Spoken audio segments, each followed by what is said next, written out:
I don't look as gay as you do when I I missed. That's the problem because you're like, ah, it just doesn't look Is right. that why you don't high five people? I don't. It's a fist bump only. Oops, I'm sorry. I smacked you in the face. I don't know. Lots of people I could high five. So last night on the way back from dinner, like I had told him about you multiple times because we primarily converse on Instagram, right? Yes. That's where we talk back and forth. And I'm like, we've talked about him. And David's like, you've not told me anything about him. Like, I know for a fact we've talked about him. He says that, but he tends to gaslight people. It's this thing. Primarily him. Only me, apparently. I don't believe that to be true. I've seen the way you interact with your employees. Oh, they all suck. I told you to do this. You did? Yeah. Oh, I guess I forgot. I'm sorry. It's like that. It is like that. It is like that. He never told them. Mr. Paul Danner. Okay. How you doing this morning? Are you okay? What's that? No, I didn't do the notes. I've been waiting on you. I gave you my notes. No, bro, you don't send me like a list of things and be like, hey, secretary, I need you to. No. I'm just saying that's what I'm going to talk about. I don't know what the hell you're going to talk about. Oh, I wasn't going to show up. I was going to let you do it. Introduce yourself. Okay. My name is Arun Coumar. I'm the owner and CEO of Driven Auto Co., which is Driven Auto Care and Driven Underground, and We Are Driven. Nice. 3 brands. So tell us what those brands are. So Driven Auto Care is general auto repair. We have one shop in Fremont, California. Okay. Driven Underground is the secret enthusiast-focused brand within Driven Auto Care that really only exists in my office, where you build your dream car. Right. And then We Are Driven is basically a motivational brand for car enthusiasts. That's pretty cool. So how did all this start? Right? Because we've been talking for a long time and you kind of like poured some of the ideas out and we talked back and forth. You've been a listener for a long time. Mm-hmm. And I've kind of watched this develop. So tell me, where did the vision come from? Because you had a very, very specific trajectory with this.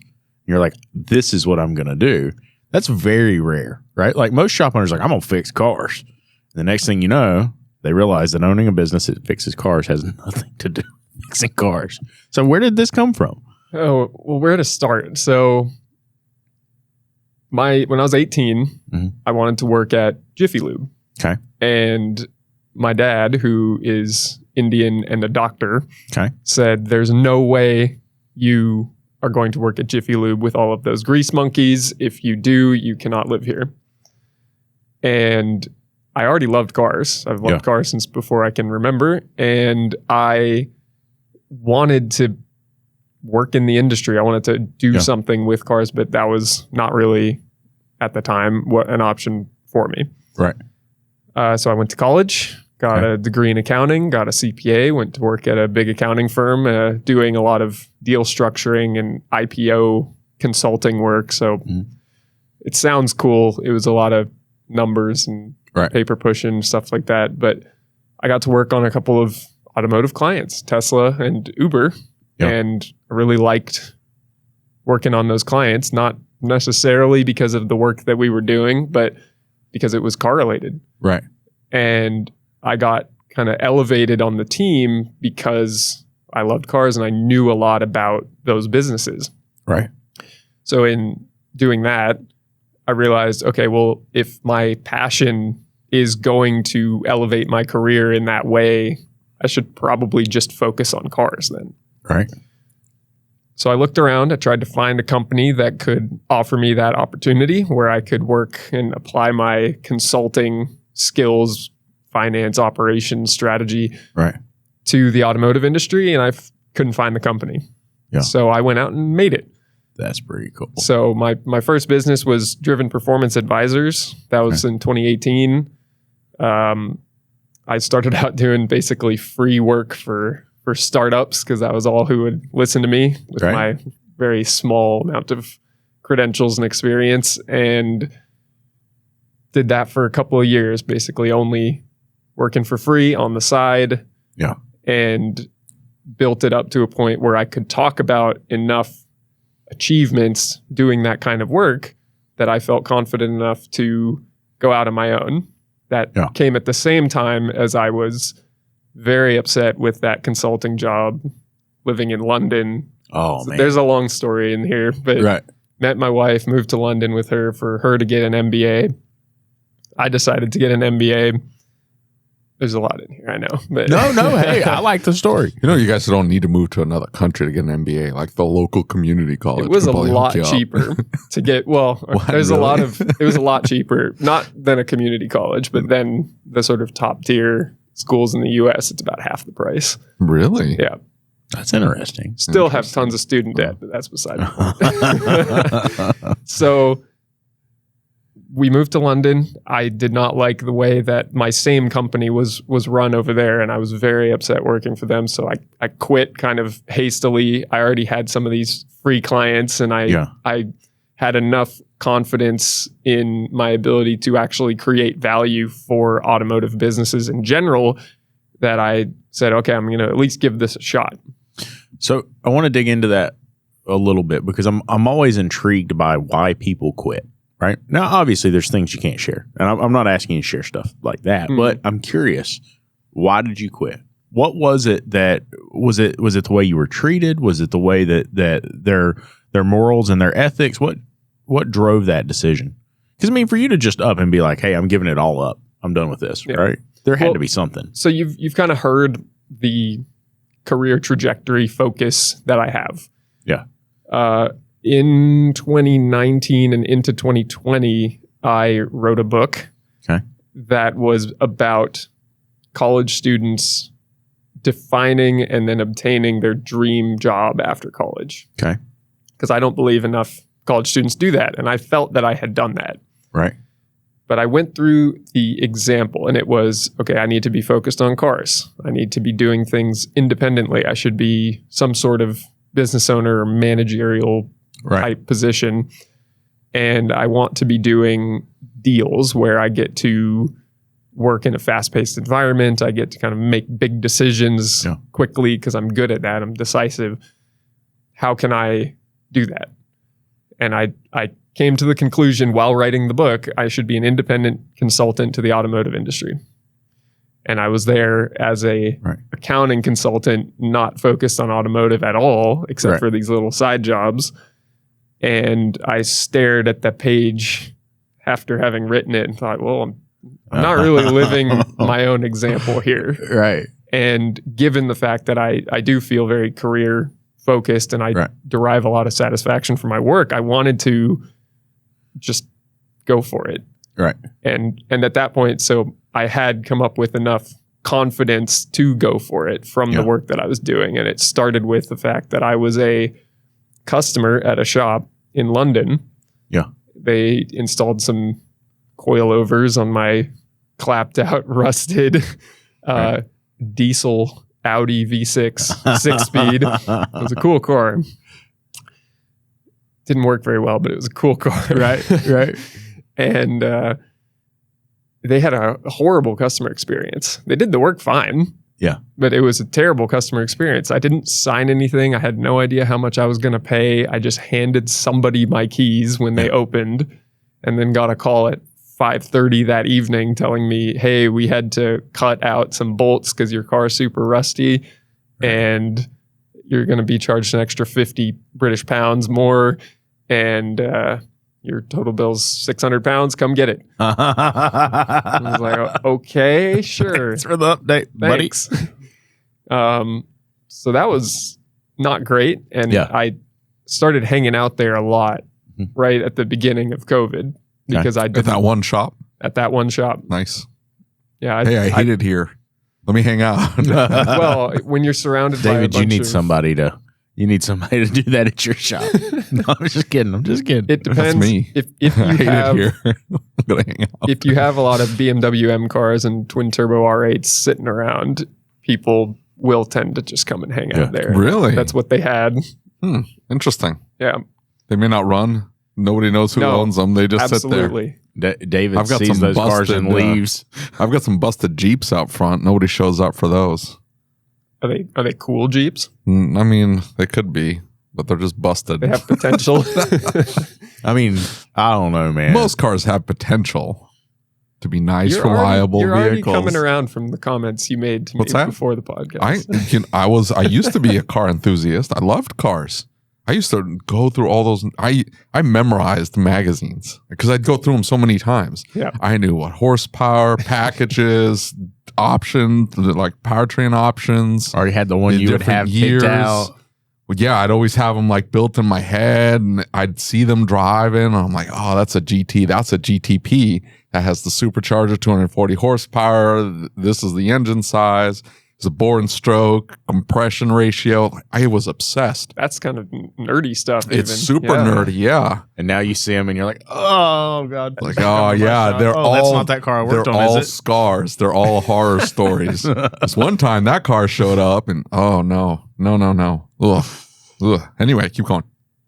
Okay, well, so I was hanging out at this shop trying to not be at home during COVID lockdowns, as you do. And they're an essential business, which meant I could go hang out there. And I watched a lot of customer interactions go very similar to how mine went. Yeah. And I had this brilliant idea. So I thought at the time, I'm going to give them an intake form. Yeah. And it's going to have their name and their phone number and their license plate and the description of the work that's going to get done and an estimated price and a signature. And that was unheard of in terms and conditions. Right. That was unheard of for this shop. They did everything verbally with basically they had a little calendar at the front desk with a phone number and a car. And that was it. And they were doing really complex, like wide body kits and simple stuff like window tints, but then like full performance builds and wide body kits and final wrap. And they had a giant facility and they were doing everything. Right. And now they have an even bigger facility. And I think they still use that intake form. Really? But they don't use, a shop management system or anything like that. And I know a lot of really successful shops that don't, but that is like scary to me. Oh, yeah. Who? I've got a couple in my town that don't use any type of management software whatsoever. They're on paper tickets. Now, let's be careful about how we define successful. They're still around. The owner has money. That's right. I have one that I like think of how too. this is going. We just get rid of all tracking. Exactly. I'm sorry. I made $1,000 last month. And David says, I made $1,000 last year. Did you pay your employees? No, of course not. They get here. They come in here for the love of the game. For the love of the game. Well, so that is a really interesting concept that a shop that would be doing all that had no documentation, had no paperwork. Had no way of tracking. Right. That makes how much time on each car. Right. That makes me super nervous. Right. Like that makes me super nervous as a shop owner. And here's the thing is that every time we say something like this in an episode, they come back later.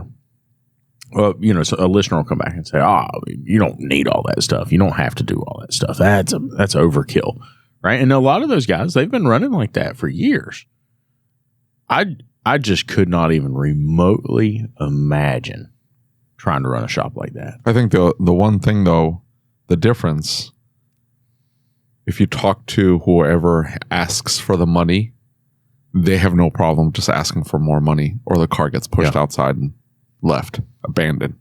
They have because you talk to enough performance guys and they are afraid to ask for more money. Like they ran out of money. Oh yeah. And they're like, hey, I'm 10,000 into this. You already put 10,000 down.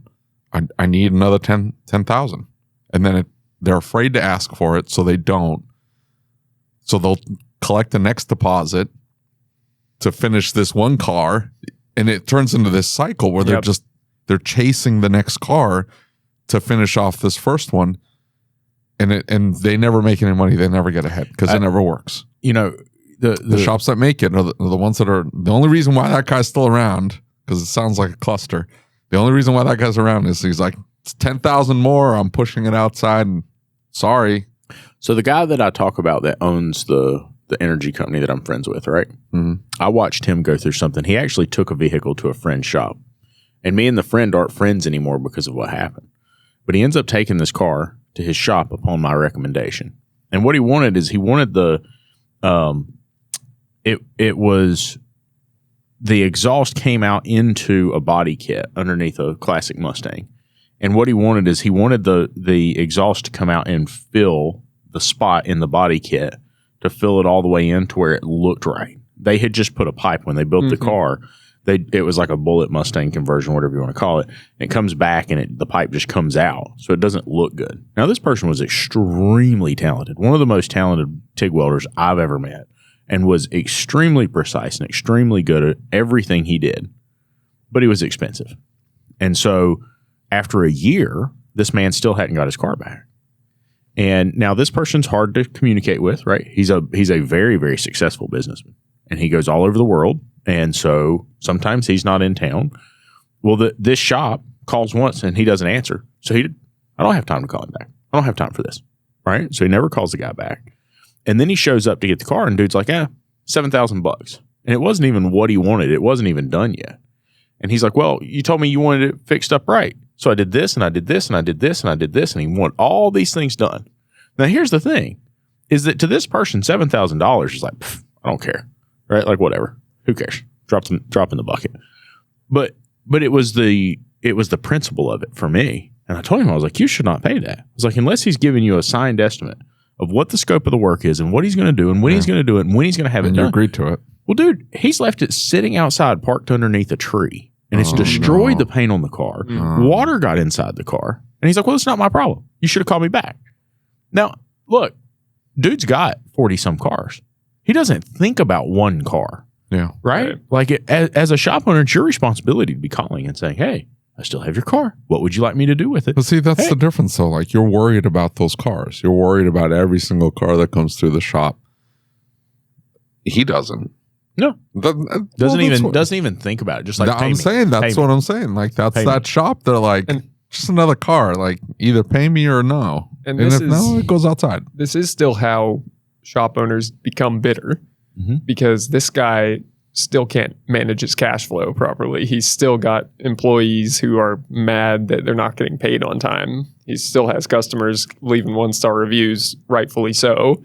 Yeah, but it just gets buried in, well, I'm making enough, or I'm surviving. Yeah. Or it's all under the mattress. Well, and that's the thing with this person, is that they ran a very successful business for many, many years, and they made a lot of money. But everybody knew that they had a reputation for being an asshole, right? I mean, that's just what it was. Like, don't expect customer service. You're not going to get customer service. Do you get really good quality? Yes. But the second that you piss him off, the second that you do something he doesn't like, he's just going to push your shit outside and leave it outside. And it's about him. Everything about this is about him and what he gets and how he gets it and his perception of what it is that he deserves from you. And in some ways, we talk to shop owners all the time and we tell them, you should probably be working like that. You should probably be saying, what about me?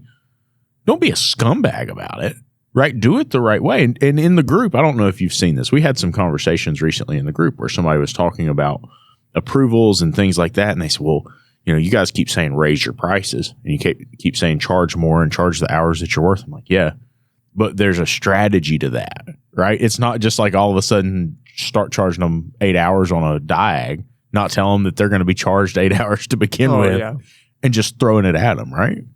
So don't do that. Yeah. I had to hypothetically write a customer a check this morning already for something that happened kind of like that. Oh, man. Some damage and some bait and switch pricing. I don't know why that happened. Oh. But it happened, and I will have some interesting conversations on Monday. But how comfortable do you feel sharing the story? Oh, sure. While it's still raw, sure, right? Yeah. I was grateful I got to vent about it already, so this will be a bit more measured, whether you wanted it to be or not.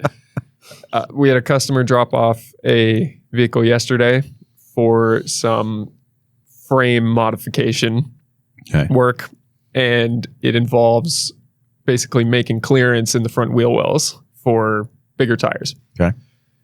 It should take probably 3.5 to 4 hours done right, where you make a measurement, make a cut, smooth it out, weld on reinforcement plates, paint it, smooth it out again, all the normal stuff that goes into a job like that.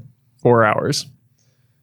I was asked earlier yesterday, hey, how much should we charge for something like that? And I told them. And then he came back and said, well, the customer's not very happy about that. He's saying we screwed him over. He already Ubered away before I told him the price, and now he can't come back. I was like, well, why are we doing it that way? Why are we telling the customer the price? It was before we started the work, but it was after he dropped the car off and left. Right. And I basically told him, I'm not there. I'm not going to micromanage this situation. This is an experienced person. Right. Do what you think is right. So apparently what happened next is we price matched the middle quote that this customer received from another shop. But because we could get it in sooner, he opted to go with us. So we do the work. And then last night at the go-karting event, I got a text message that said, hey, can you give me a call? Oh, I hate those. And so I say, hey, what's up? Oh, well, apparently we cut his running boards and the wiring harness for his running boards and his fender liner, and the clearance job on the frame isn't a deep enough cut. So he actually cut his tires. So this morning. What in the hell are you talking about? Somebody just went with that like a sawzall, and they're like, I wish I went knew. through the tire, wheel, running boards, floorboards are messed up. I cut the carpet. What the hell? Did he go in blind? I wish I knew. I'm not there yet. So this is where, the customer was actually very understanding. So he wrote me over the course of the last 18 hours, he's written me 3 very long emails. The first one was a lot of ranting. The second one started with, now that I've had a chance to calm down, right? Here's what I think. And I'd already emailed back and said, I'm taking care of it. Whatever you need, just let me know. I'll take care of it. So he responds and says, these are my demands. And I said, all right, that's fine. Then he writes a third email and he says, all right, I've done some research on you because I figured you were going to be a shady shop owner that cannot, is not going to pay me. I'm going to be screwed on this deal. You did horrible work. The old brand of the shop that I acquired apparently did not have a very good reputation. Sure. And he was ready to trash me on the internet and report me to the state and the Better Business Bureau and all that. Then he looked me up and he said, oh, you seem like a upstanding guy. You have a podcast. You have a presence online. You seem to be kind of opinionated about the automotive industry. And I'm surprised that your shop did this work. Right. And I want to give you the opportunity to make it right. And I won't say anything about you. And I made it right. He's already been paid. He's blackmailing you. What a dirtbag. So what did he demand? So basically, he's already ordered all of the replacement parts that we damaged. So running boards, fender liners, both sides. I don't know how this happened. And he said, I'll forget the wiring harness since this is an off-road vehicle. I wasn't going to need light up running boards anyways. What? The sequence of events here doesn't make any sense. So he comes and drops off the car. And we had given him one price when he dropped it off. I learned this morning. Oh, okay. We gave him a price that was way too low. And then they called you and they're like, "Hey, how much should we charge for this?" Yes. And I told them a different number that was 3 times or 2.5 times higher. Okay. So my advisor calls him or texts him an estimate and says, "Here's your new quote." Oh, before we started the work. Yeah, but okay. I don't know why we did that. That's not. So you know, do you guys have set pricing for doing that kind of work? If it's this year make and model with this setup, this is how much to do the cutting and the welding and all that jazz. Yes, the failing point was that my advisor didn't know that pricing. Okay. But I would have basically said, look, the quote's the quote. I don't really care what we should have charged. I didn't know that he had already told him a price. Yeah. So, Yeah, you sort of have to stick with it. yeah. But then I don't understand. So the new price, the guy flips out, but then agrees to it. No, then we price match. So they Then they price match. They went up on their price, And and then then they came Little back Timmy to the middle. gets the sawzall out, or the Technician cutoff Timmy. It's wheel. not little Timmy. It's technician Timmy. this is little Timmy. Because they gave the 8-year-old the cutoff wheel, and they're like, go to town, and he's like, that makes sense. Just like, Just cut the whole fender out, right? they cut the whole fender out. It sounds like. Well, I mean, that's what I'm trying to understand is how did we cut running boards, and how did we cut how? And they did took they not nothing take? off? They're just like, so you want me to just? Yeah, okay. Did we not take the fender liner out first? The tires weren't off. So nothing. They I just will went to need- town. I will need to ask on Monday. I don't have a complete We're gonna answer. need a follow up on this. This is. I'm happy to provide a follow up. I would Do you like have to. cameras? I have cameras. You I should haven't look looked up at the them yet. camera. Yeah. That's got to be hilarious. I mean, not for you, but just watching some guy. It's been an expensive morning. Well, I mean, so like an hour shop, right? The rule is that if we have something somebody wants us to do, hey, I have the specific thing I want done. Great. Tell you what we'll do. Go ahead and get in. We'll create an appointment and we'll do an evaluation first. Now, if we can, in this evaluation, say our peace of mind process, pinpoint what it's going to take to do this, there'll be no charge for it. But if we really need to dig in and disassemble some things and take a look and see what kind of condition the vehicle's in, it could be up to $250. Mm-hmm. And once we do that, we'll be able to come back to you and give you an accurate estimate on where we're going. Well, such and such gave me a price for, and then I'm going to say, I completely understand. But in our area, there's vehicles that are in lots of different conditions. And so you've got this vehicle that you're modifying, and until I look at it, I just don't know. I completely understand. And honestly, if you're really looking for the cheapest price, I'm probably going to need to refer you to somebody else anyway, because that's not what we provide. We provide a really high quality service here. Now, I would have been terrified if I said that to a client and then had your experience. No offense. Yeah. Well, and so I'll take some steps back in the story here. So in 2020, when did the original podcast start? End of September 2019? 2020, September 2020. Yeah. So I had just started having all of these experiences with helping a shop try to come up from what was a traditional shop to what I believed, even as a customer with some business background, thinks it should be.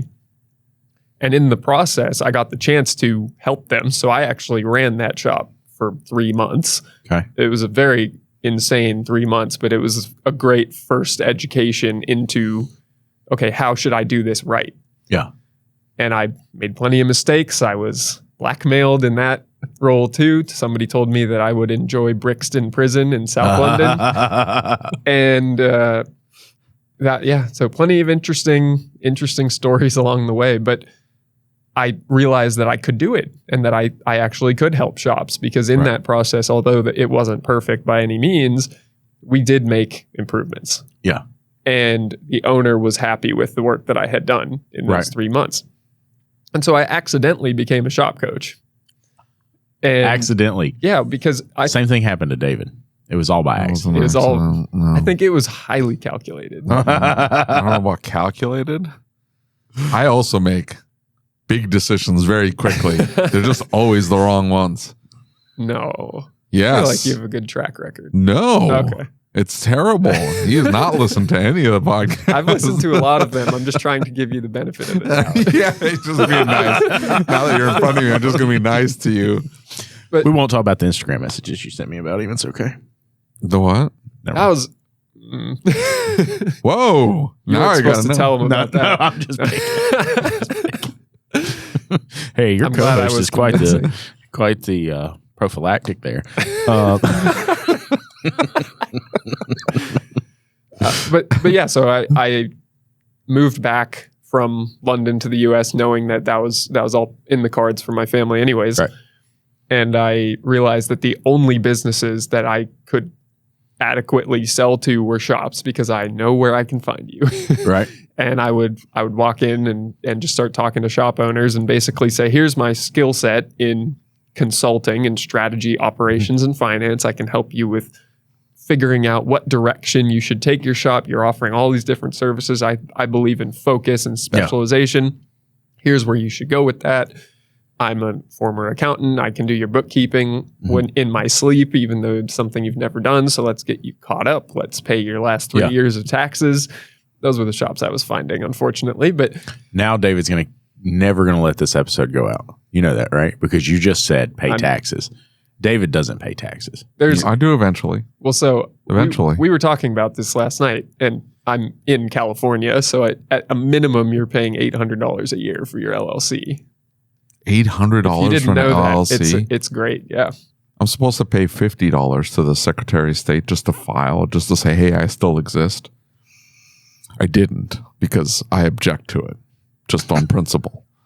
Well, that $50 is now like $250, and it requires me, I still haven't done it. It still requires me to like fax in this form, the original application for like, it's a reapplication for resubmission to get my LLC back on good standing, and then like an explanation letter why I didn't pay the $50 and stuff.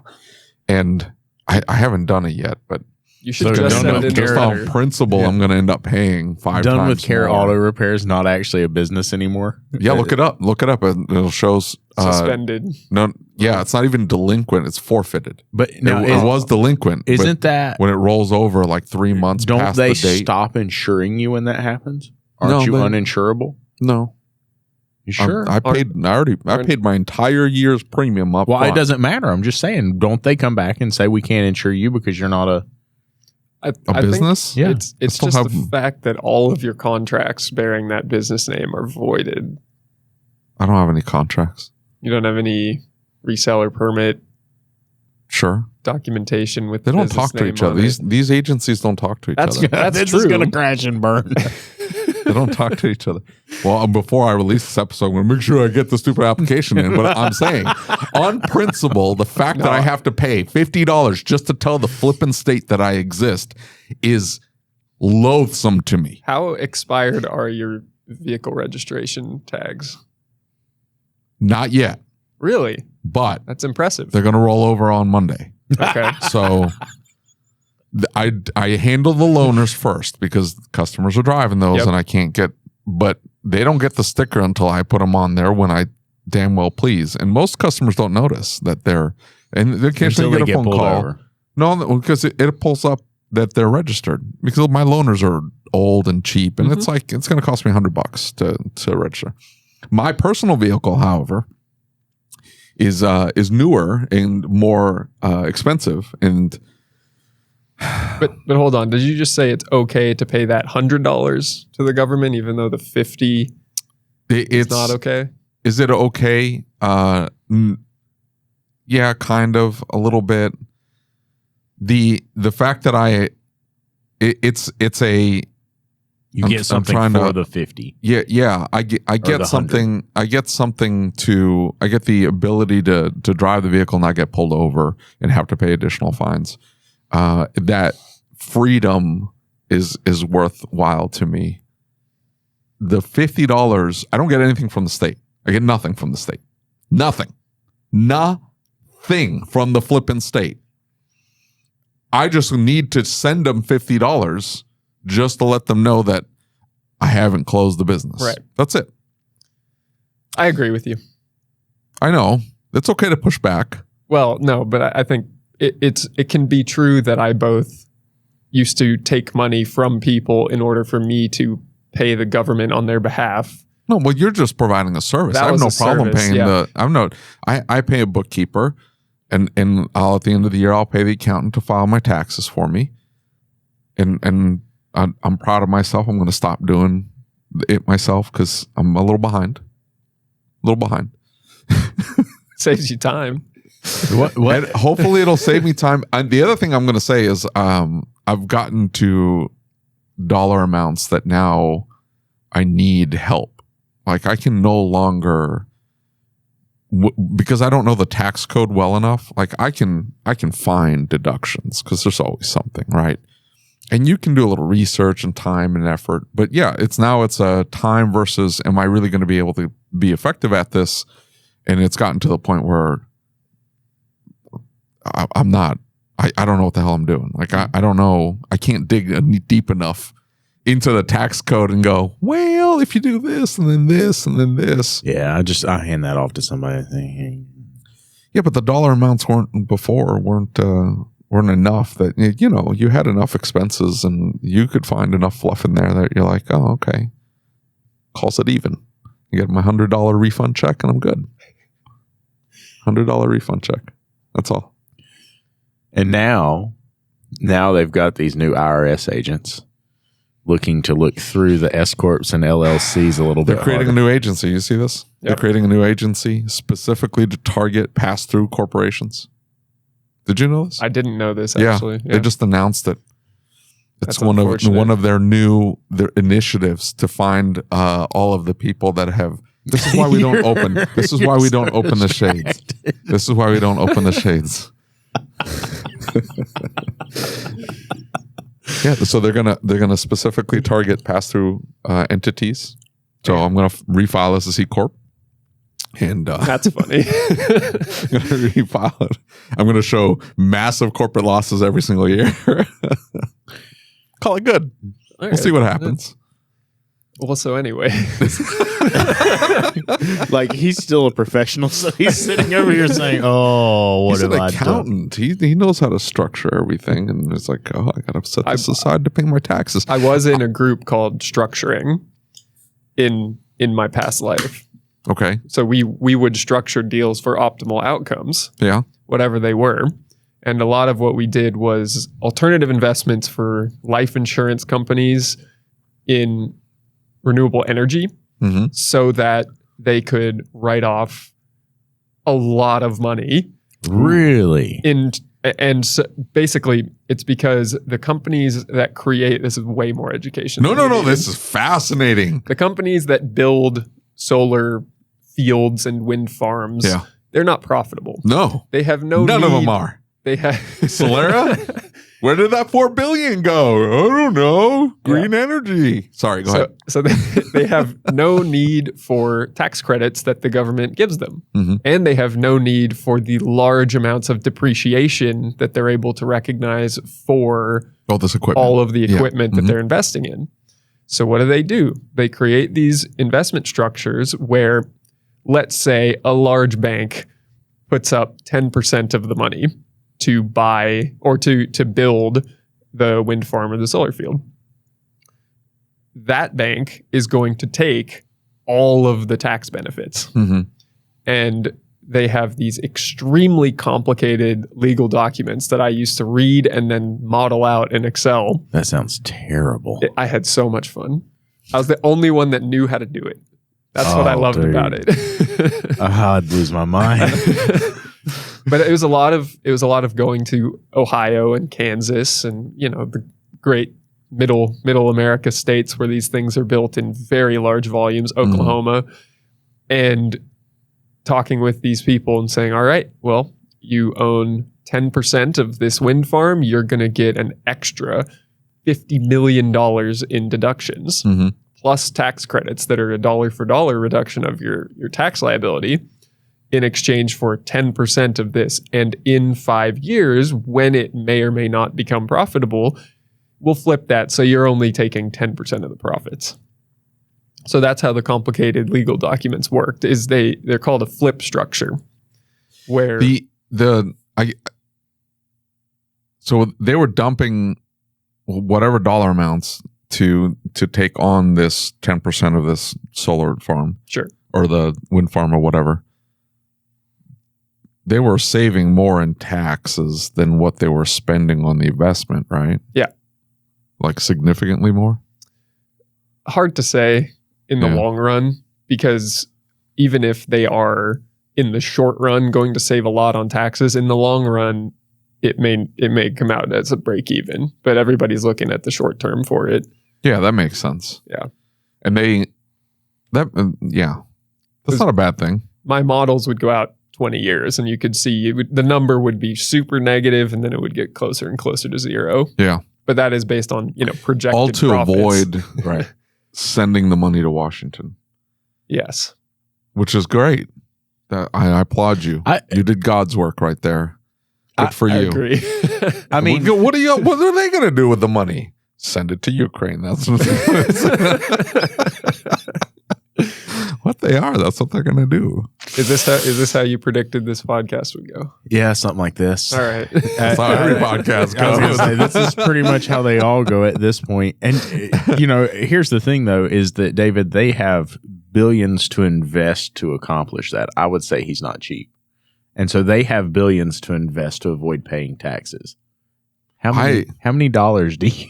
I don't have any dollars. $760 when I looked this morning. And to be clear, I don't do this anymore. Right. Yeah. I don't do any of it. this anymore. I don't even do the shop coaching because although I had all of these sort of principled ideas of general business management and a love of cars that I could combine together to at least, persist long enough to build a client base doing the coaching work, I had a terrible time retaining clients because I would suggest, and I wasn't an expert coach or anything like that who could apply, past experiences to be able to build credibility and have answers to every question and be able to solve all the little problems along the way that builds trust in my clients.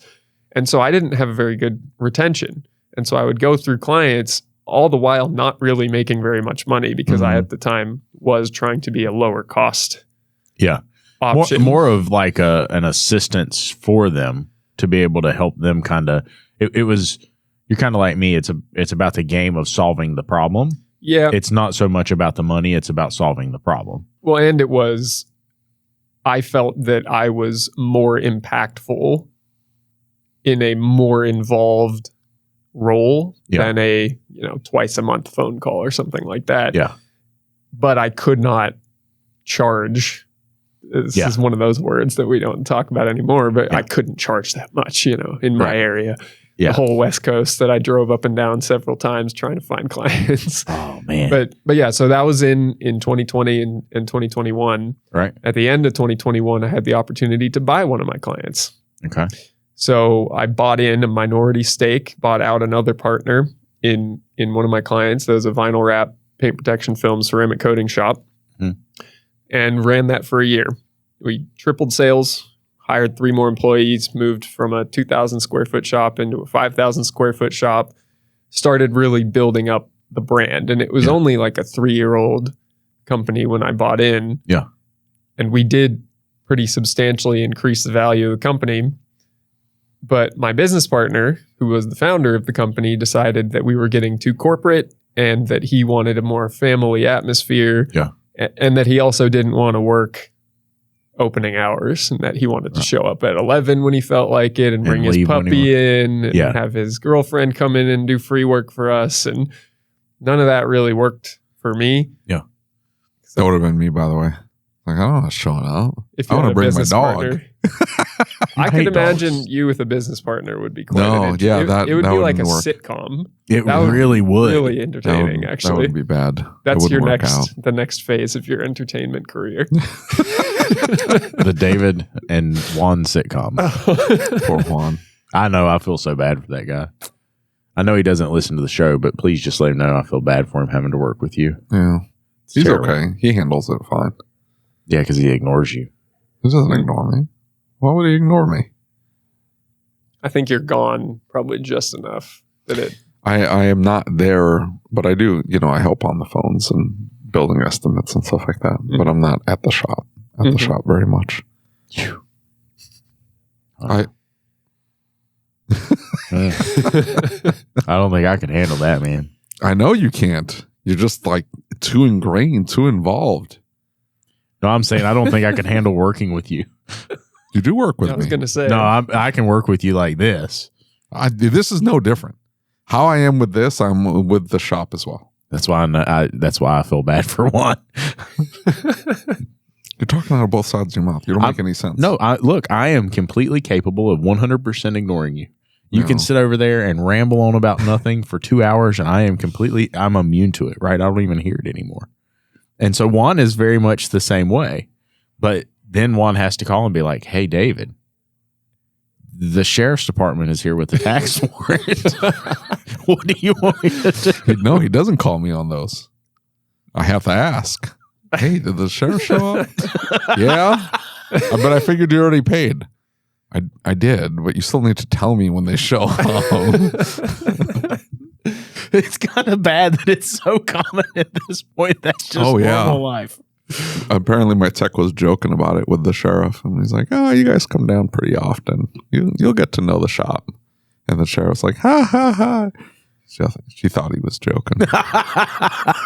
Anyways. You lead an interesting life. Me? Yeah.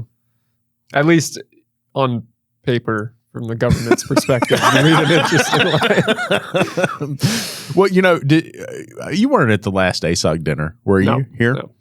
No. So they gave awards away and they gave all this stuff away.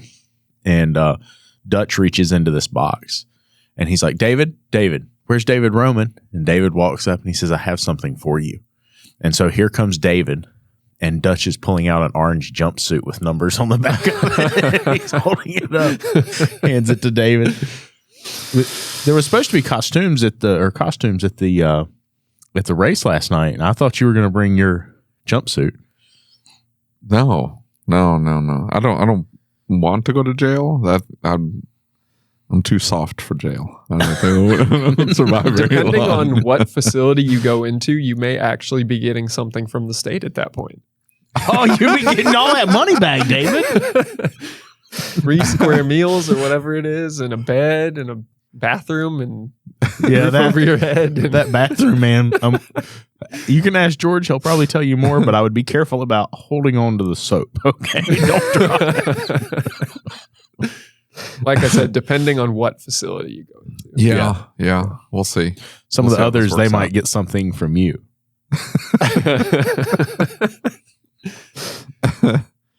Anyway, I'll continue my story. I'll say this. At some point, I'm just warning you. At some point, some car is going to come along and break your heart. And that car is going to ruin all other cars for you for forever. Mm-hmm. Because, I'm just telling you this because I'm old and grizzled and jaded and I've had those cars break my heart. And no longer do you see the car driving down the road and go, that's a cool car. No, you see the oil leaks. You see the recalls. You see the unperformed maintenance work. You see the a-hole driving it going, man, I wouldn't want to deal with that a-hole. I can just see the car.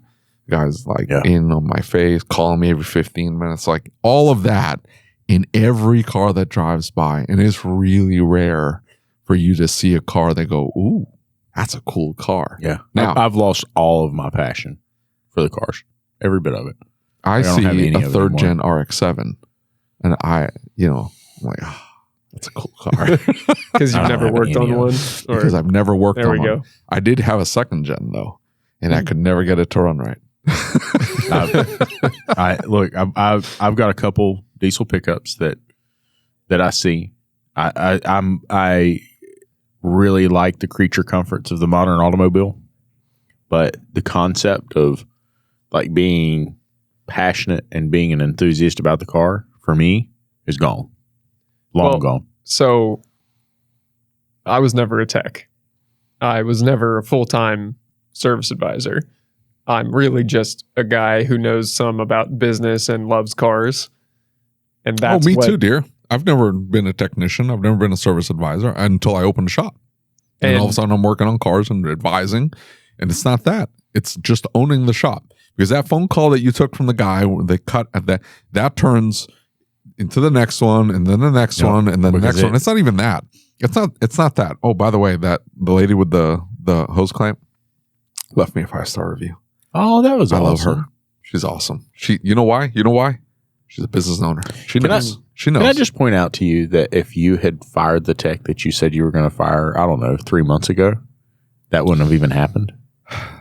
You don't know. It wasn't his fault. He didn't do anything wrong. Well, no, he didn't. I guess he didn't do the proper recheck procedure. So he did do something wrong. I'm just saying it's not even like the big like mistakes.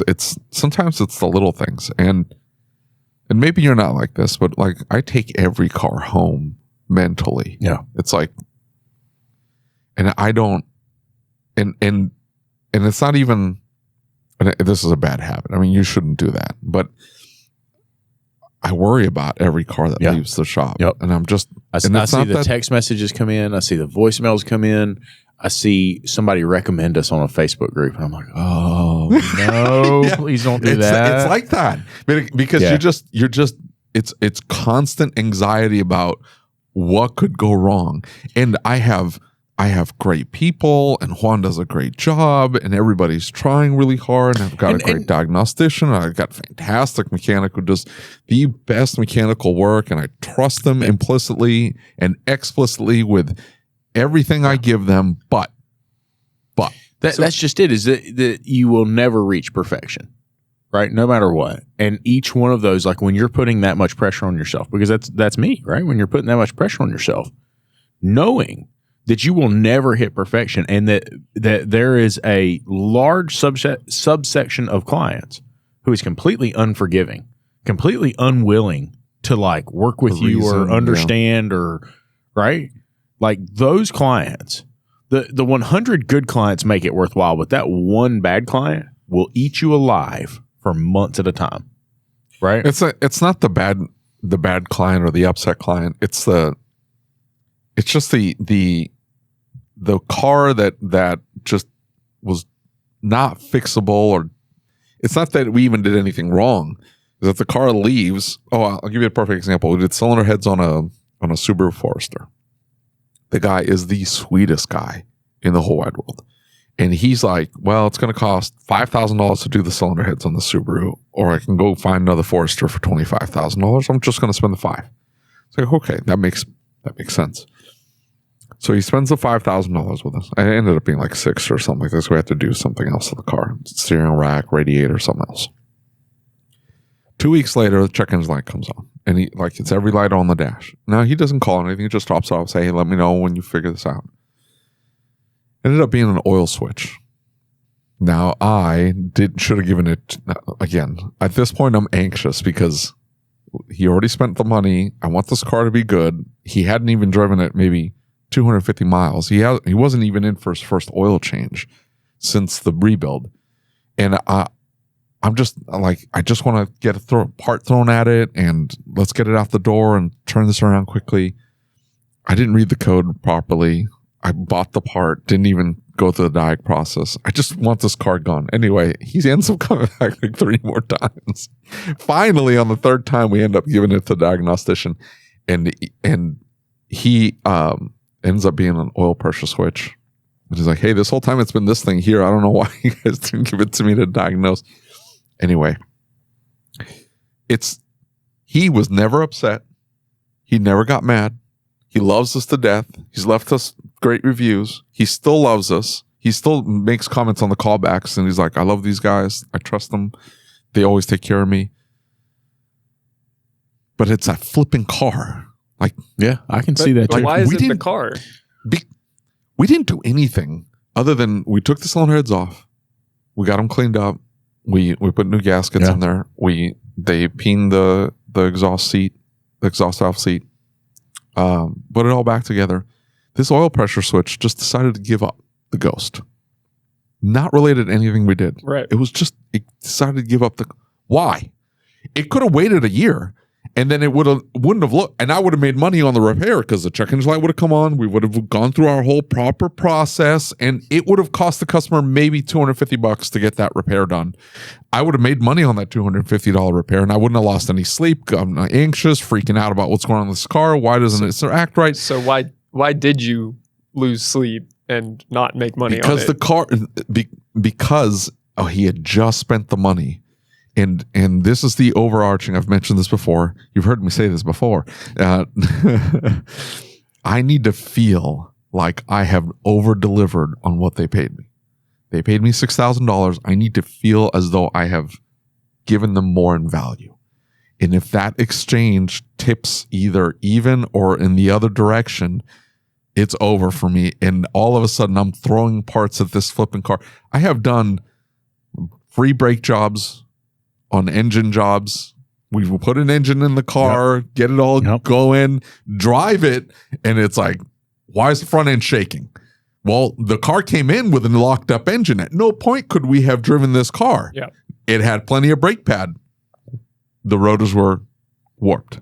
Yeah, or rusty where they've been sitting or whatever. Yeah. And so what happens? You take it on a test drive and you're like, guess I'm doing a free job. Why? I'm not calling this customer asking for brake money. You're giving me $6,000 at this point. No, dude, I'm going back. I will go back to the client. I will explain to them. And it's funny because I'm sitting here listening to you talk about this. And I'm thinking, I can go back and listen to our early shows and I can listen to myself develop as a shop owner, right? I can hear myself change and change my belief structure a little bit here and there. And somebody will say something that makes sense, right? Like that. And so I have developed a little bit in that area because I used to be that exact same way, right? Now I will call the client back. I will put on the ticket, hey, I'm unable to drive this vehicle before I can. It depends. If I missed it, if we did something where like, hey, we missed this, I'm eating it 100% of the time. 100% of the time. I eat a lot of stuff. I really do. I think there's sort of the expertise premium that you can afford to eat those kind of things because that's how you are. I can't afford it. Branding. Yes, you can. Trust me, I can't. This is why you have such a low tax bill? Exactly. Okay. There you go. I can't afford it. So you should be kind of okay with the fact that you can't afford it. That we're going down that tangent again. We don't need to do that. I think the way that I rationalize in my head that eating that kind of a situation is okay is because, we're the experts. We shouldn't have missed that. Right. Well, and I charged you enough that I can be profitable. Yep. Even if I run into these things. The problem though is that you build out the estimate and you're at like whatever 58% to 62% GP on the whole ticket. That includes even the oil change and all that stuff, tires. At the end of the day, you have tires, oil change, and then a whole bunch of work. You have 58. Boom. Great. In the repair, something got missed. You didn't leave enough wiggle room necessarily. And then now you're like, okay, well, we're going to have to start adding $50 or $200. In my mind, it's like, I'm not going to pad the ticket just to pad the ticket because we're sloppy. I would prefer that we refine our process to be more thorough. I've had to have this conversation and build the process already for it. And it is, and I aspire to have the sort of script writing ability of you, Lucas, for this. I don't have any scripts. Well, okay, you plan your words very well, and I have taken a lot of them. Well, that is awesome. But so this one is now, okay. He's beaming. Mr. Customer. Right. Right. Oh, I've always wanted to do this. Mr. Customer. I don't have your accent, though. Oh, man. Come on. At least try. Well, no, He likes it when you try and you get it wrong and you sound like somebody else. He gets very, it's very just upset. it's his imitation of me that's offensive. But, when he, if you can at least say vehicle, that's going to make my day better. Mr. Customer. So as we go through this is a very involved repair. Yeah. And although we have performed many repairs very similar to this, I've never done this on this specific vehicle before. So you can have all the confidence in the world that we'll be able to get your vehicle fixed properly, but I may not be able to foresee and build into this estimate every single part that we may need to replace over the course of this head gasket job, whatever it is. I'd like you to anticipate an additional 5%, 10% on the ticket that we may or may not need to use. Yeah. you'll be able to track back every part that is on our estimate to a part on the car that would need to be replaced in this job. But I don't have a crystal ball. I'm not going to be able to see all of them up front. Please be aware of that. Yeah. If that's not acceptable to you, then it's back to the script of you probably need to be referred elsewhere. So I don't call my customers, so none of that would happen. I would just have to tack the $600 or whatever. Well, you can put that in writing, and it's even better than a recorded phone call, I would think. That's a good point. I go to them and I explain, right? And I document this on the repair order, but I go to them and I explain. I'm just going to make a line that says bullshit. $600. I like it. Even on an oil change. $600. Listen, I'm going to need you to approve the bullshit line because your car is full of bullshit and there's some things coming up. Well, I ain't going to put up with this bullshit. You say oil change, but I get a call from Lucas and he's like, hey, so that tech and started an oil change, drained the oil, got it all like ready to go. And he's like, hey, I can't get the oil filter out. I need this special oil. What in the hell? Why didn't you tell me? Why didn't you tell me at the beginning? You didn't have them. Like, I've got a better one.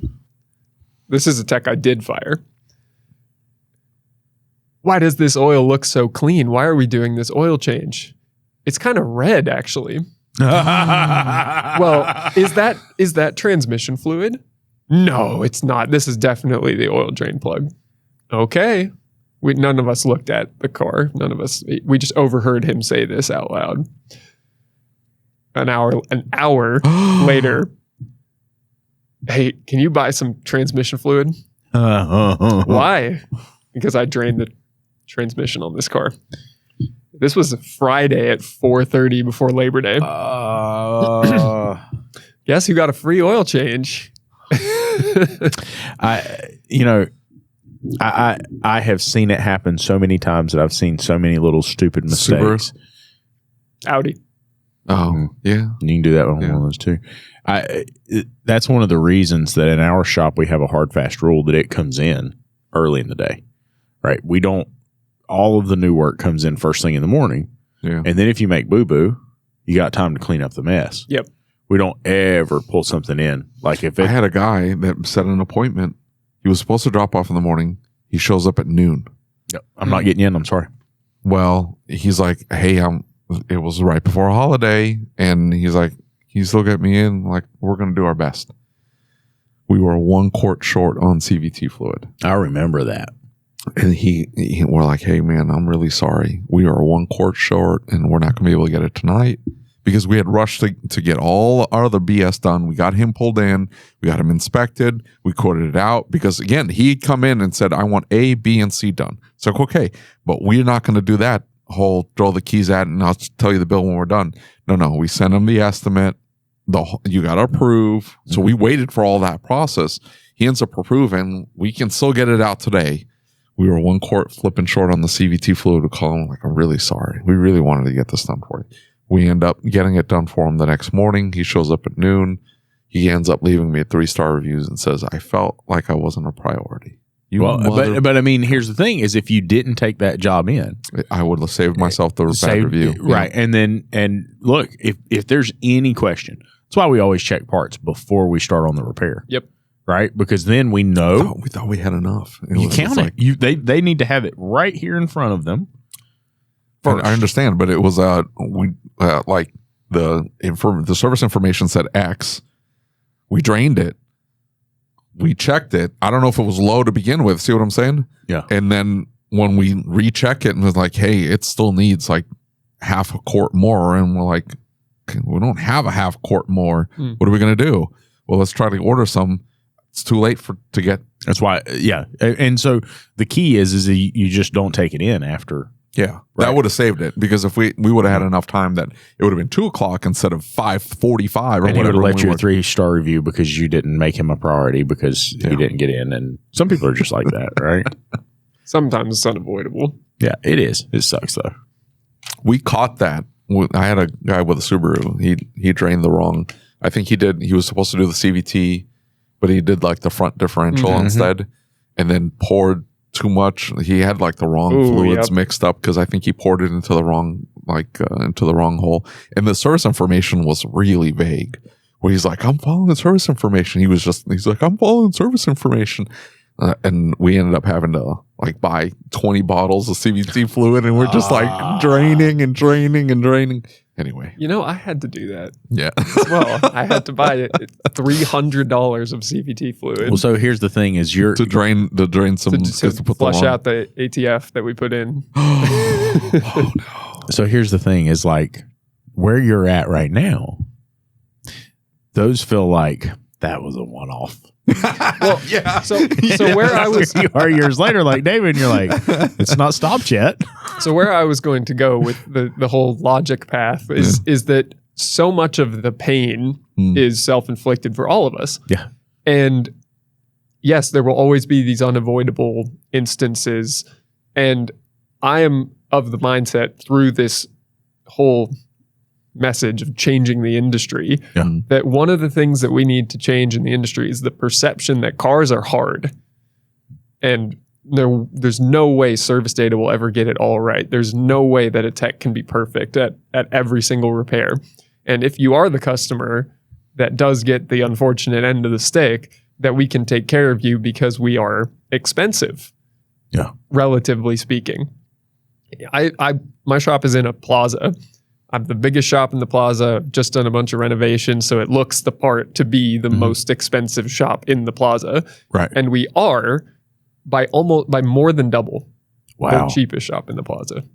We're $200 an hour. There's a shop in my plaza that's $85. Holy cow. There's 9 shops. And that guy in California, how do you get a here's the thing is I $200 guarantee should not be you expensive in California. that other shop, I guarantee it, has posted somewhere on Facebook or in a forum somewhere that all the other shops in my town are only charging $80 an hour. I guarantee it. There's no way around it. Yeah, They've I'm the done highest. that. Yeah, I'm the highest out of I'm everybody. the highest out of everybody. I guarantee it. He's in California. That $85 an hour job is, hey, here's a handwritten ticket. No, that's money laundering. They're not even working on cars. It's like, do you go to a hotel and you walk in there and they're like $30 a night? Are you staying there? I mean, are you really? I remember there was this Mexican restaurant in my hometown, and have you heard the story before? He's laughing like he's heard the story before. Well, so there's this Mexican restaurant. We go into this Mexican restaurant, and there's never anybody there, right? And so we go in and we sit down, and here comes this like dude, and here come these other 3 or 4 dudes with that dude, and they're all wearing suits, Hispanic gentlemen, and comes in and sits down, and it becomes apparent that they are armed to the gills, right? And he sits over in this booth in the very back corner, and he just sits there and looks at us. And there's only my team of 4 people and him and his 4 bodyguards in this entire restaurant. And so this lady walks out of the back and she looks.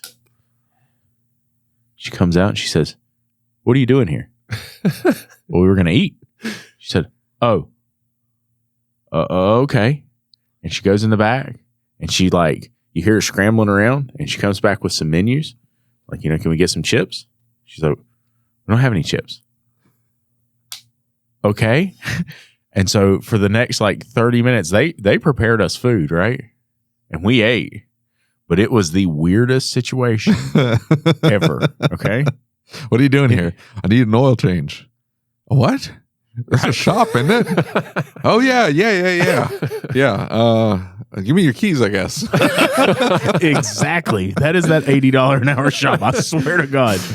The guy does drive a really nice car. I'm going to tell you right now, I stopped and got 4 bangs one time in California, and I think it was more than $80. So, I filled up the rental car and got 4 Bang energy drinks, and it was like $150. So I've had to, you guys may never have experienced this, and hopefully you never do, but I had to pre-authorize a gas pump for $300 to fill my truck. What? With diesel. Yeah. Oh, California, dude. Yeah. And I used it. And I do have an extended range tank on the truck, it's 50 gallons. But still, that's great. Is that even legal? Can you have a diesel in California? Is that even a thing? Well, it still has that whole blue system thing on it, and it's registered in another state. That's why they let you have it. There you go. That's awesome. That's it. And so where's your corporate entity registered? Delaware? Washington. I'm only getting away with no emissions testing. I'm not getting away with sales tax avoidance. I mean, sales tax reduction. Yeah. But yeah, I'll take the lack of emissions testing every year because, you have to set the monitors, you got to all that stuff. And I've dealt with enough, 55 miles an hour on cruise control for 20 miles trying to get a cap monitor set, and I don't want to do that again. So pretty much every car is out of state. Hey, we didn't, before we go, mention your podcast. Well, the We Are Driven podcast to go with the We Are Driven brand. Yeah. Nice. Very cool. Yeah. And you liked it? I did like it. Good. I did like it. I was yelling at the phone I was disagreeing, and I did my very best. I'm just telling you, I'm proud of myself because I did listen to one episode, disagreed with 99% of it. The guy's wrong. The Audi TT is the first gen Audi TT is a very pretty car. I think that was a cool car back in the day. Don't look at me like that. I've got one in the shop that got hit by lightning. Did it really? Oh. I think they got uglier as they got older. Anyway. I disagreed with everything he said. Because I was just yelling at the phone. I'm just kidding. Okay. We Are Driven podcast. This is not the We Are Driven podcast, but listen to the We Are Driven podcast. It's very good. Bet. It is. It's good. Thank you. All right.